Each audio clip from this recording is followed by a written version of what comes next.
Good day mga kanegosyo. Ako nga pala si Jepoy, isang negosyante. Isa rin akong DJ.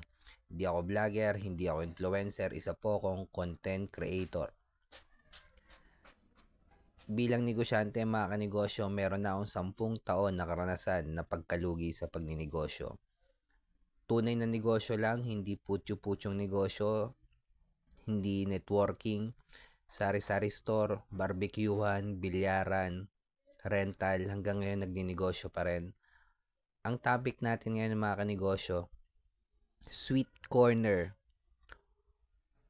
franchising. Sweet corn lang. Pamilyar naman tayo sa mga sweet corn na binebenta. Yung mais. Tapos lalagyan ng flavoring na yung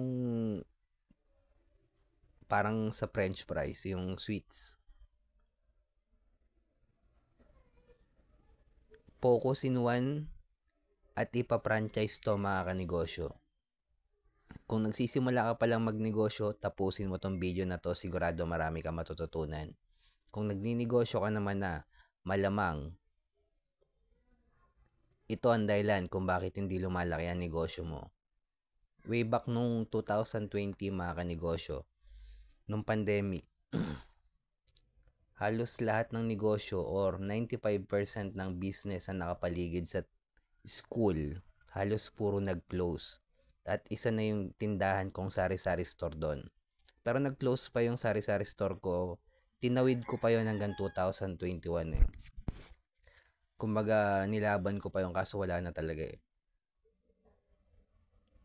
Nung nagsisimula ako mag-sari-sari store mga kanegosyo, hindi ko alam yung focus in one, hindi ko alam yung community ng mayaman, hindi ko alam yung scale up sa level 2. Bakit sari-sari store? Gusto ko lang talaga pasukin yung mundo ng pagninegosyo. Madali buksan. Hindi ako marunong magluto.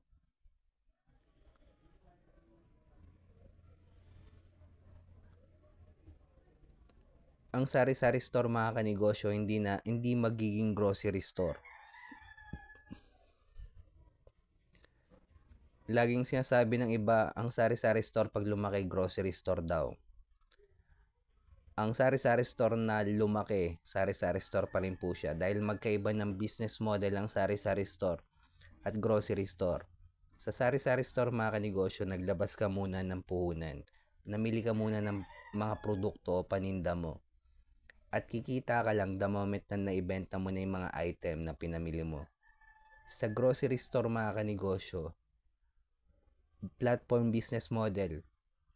Babagsakan ka muna ni supplier ng product, babayaran mo si supplier within 3 to 4 months. Yung cash nandun sa may-ari ng grocery store mga kanegosyo. Panalo sa cash flow dito yung may-ari ng grocery store. Kasi within 3 to 4 months, pwede niya magamit yung pera sa pambayad ng bills, empleyado niya, pambayad sa guard, pambayad sa renta. Pwede niya pang gamitin sa mabilis na transaction yung pera para siyang umutang ng walang interest sa loob ng 3 buwan. Kaya panalo sa cash flow dito yung may-ari ng grocery store. Halos same sila ng business model ng hardware mga kanegosyo.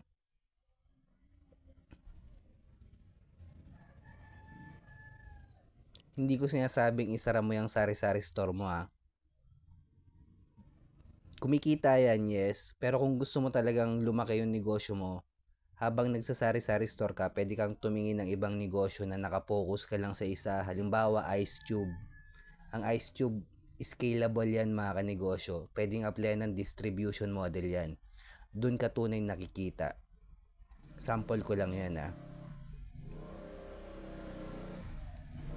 Kaya si Sweet Corner mga kanegosyo, nakapokus lang sa isa yan.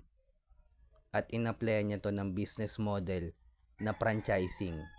Doon siya tunay na kumikita yung may-ari ng Sweet Corner sa franchising fee. Imagine mga kanegosyo, yung magpa-franchise niyan, malugi man o hindi, bayad na yung franchising fee, hindi niya marirepand yun. Nasa kontrata yan. Hindi na yung may-ari ng sweet corner, mga kanegosyo, hindi na kumikita sa pagtitinda mismo ng sweet corner, sa franchising fee na.